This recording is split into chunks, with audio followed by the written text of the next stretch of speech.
안녕하세요. 우리 모두 대박 인생 한번 살아봤으면 하잖아요. 그쵸? 그런데 만약에 우리가 생각하는 그 대박이라는 게 사실은 저주일 수도 있다면 어떡하시래요? 오늘 이 시간에는요, 성공에 대한 우리의 일반적인 생각을 완전히 뒤집어보는 아주 흥미로운 영적 관점 하나를 깊숙이 들여다보려고 합니다. 자, 대박 났다. 이 말. 이게 도대체 무슨 뜻일까요? 한번 잠시만 생각해 보시겠어요? 여러분 머릿속에 대박하면 딱 떠오르는 거 뭐 있으세요? 아마 복권? 아니면 주식? 뭐 갑작스러운 성공 같은 거겠죠? 거의 대부분 비슷할 거예요. 네, 바로 거기서부터 오늘 이야기를 한번 시작해 보죠. 네, 바로 그거죠. 오늘 살펴볼 자료에서도 딱 이 점을 짚고 있어요. 우리의 상상력은 보통 이런 쪽으로 흐르죠.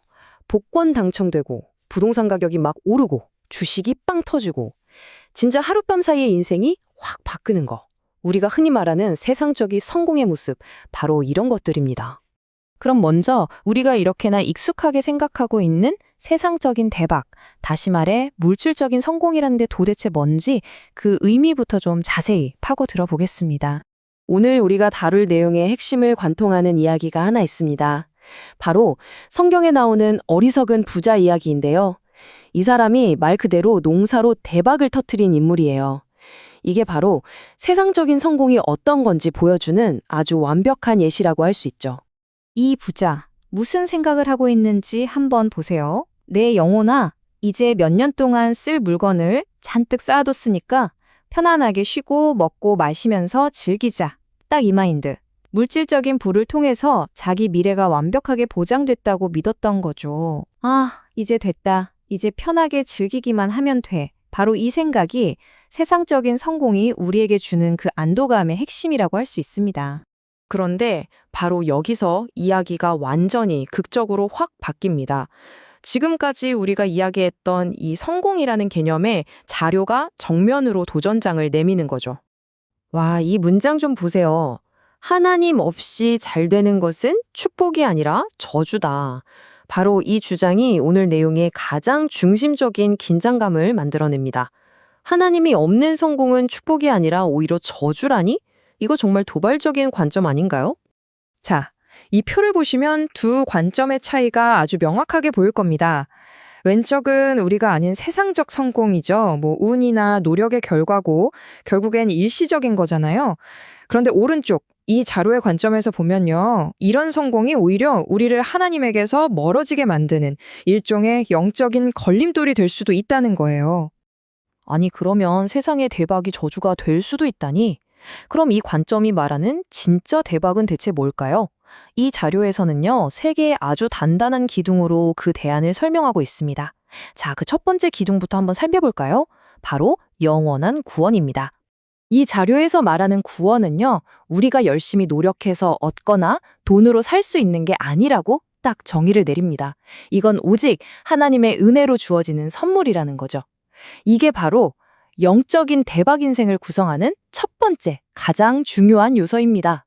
그리고 이 구원이 왜 그렇게 중요한지를 설명하기 위해서 부자와 나사로의 이야기를 예로 듭니다. 이 비유를 보면 사람의 죽은 후에 가게 되는 길이 두 갈래로 나뉜다는 걸 알 수 있거든요.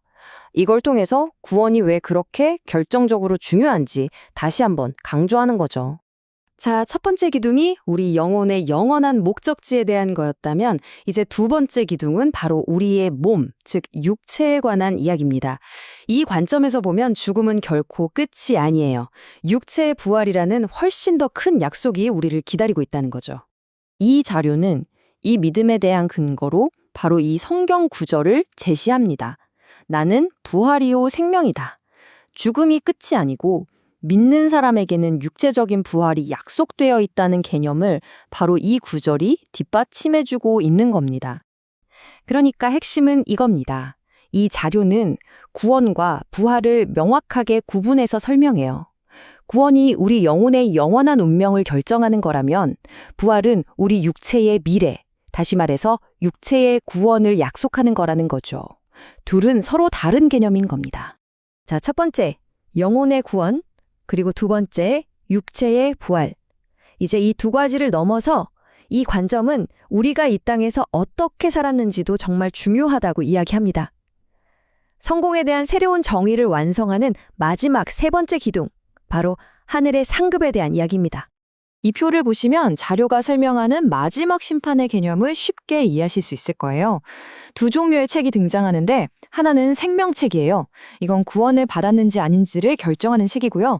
다른 하나는 행위록인데 이건 이미 구원받은 사람들이 하늘에서 어떤 상을 받을지 그 상급을 결정하는 책이라고 설명하고 있습니다. 여기서 정말 중요한 포인트가 하나 있어요. 뭐냐면 이 관점에서는 믿는 사람들은 천국 갈까 지옥 갈까 이걸 결정하는 심판을 받는 게 아니라는 겁니다.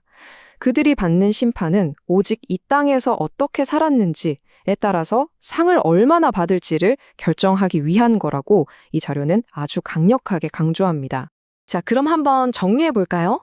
우리가 흔히 생각하는 세상적인 대박은 일시적이고 물질적인 거죠. 심지어 영적인 위험이 될 수도 있고요. 반면에 오늘 이 자료가 제시하는 영적인 대박은 영원한 겁니다. 구원, 부활, 그리고 하늘의 상급이라는 이 세 가지 요소로 이루어져 있는 거죠.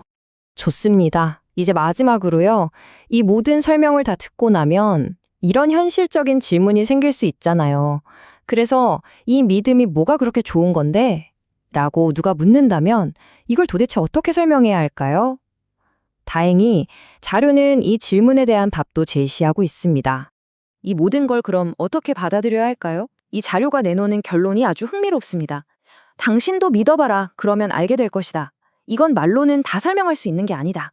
결국 이건 머리로 이해하는 지식의 영역을 넘어선다는 거죠. 믿음을 통해서 직접 경험해야만 온전히 알 수 있는 영역이라는 겁니다. 그러니까 이 관점은 단순한 설명에서 그치는 게 아니라 듣는 각자에게 한번 믿어보라는 개인적인 초대를 보내면서 아주 깊은 여운을 남기고 마무리됩니다.